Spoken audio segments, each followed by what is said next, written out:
સુરતમાં નવરાત્રિના પ્રથમ દિવસે કડક પોલીસ બંદોબસ્ત। રાત્રે કોઈ નશાની હાલતમાં ગરબા પંડાલમાં ન આવે તે માટે પોલીસના પ્રયાસો। સુરતમાં અલગ અલગ પોઈન્ટ ઉપર પોલીસનો ચુસ્ત બંદોબસ્ત। પોલીસે તમામ વાહન ચાલકોનું આલ્કોહોલ ટેસ્ટિંગ મશીન વડે પરીક્ષણ કર્યું હતું।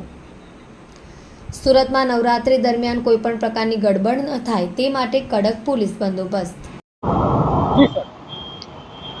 આજે નવરાત્रि પર્વનો પ્રથમ દિવસ છે, પ્રથમ નોરતા છે અને નવરાત્રિ દરમિયાન સુરત શહેરમાં કાયદો અને વ્યવસ્થાની પરિસ્થિતિ જળવાઈ રહે અને સુચારુ રૂપે પ્રસંગ પરિપૂર્ણ થાય અને બધા ખેલૈયાઓ, ગરબા રસિકો અને ભક્તજનો અને સુખ શાંતિ અને સલામતી જળવાઈ રહે તે હેતુથી સુરત પોલીસ દ્વારા નવરાત્રિના પર્વ દરમિયાન અમારી સી ટીમ છે, સી ટીમ દ્વારા ગરબાના સ્થળો છે, જાહેર સ્થળો જ્યાં નગરજનો એકઠા થતા હોય અને ત્યાં આગળ કોઈ ન્યુસન્સ તત્વો દ્વારા કોઈ ન્યુસન્સ ફેલાવવામાં ના આવે અથવા તો કોઈ એવું અટકચાળું કરવામાં ના આવે તે અર્થે અમારી સી ટીમ સતત કાર્યરત છે।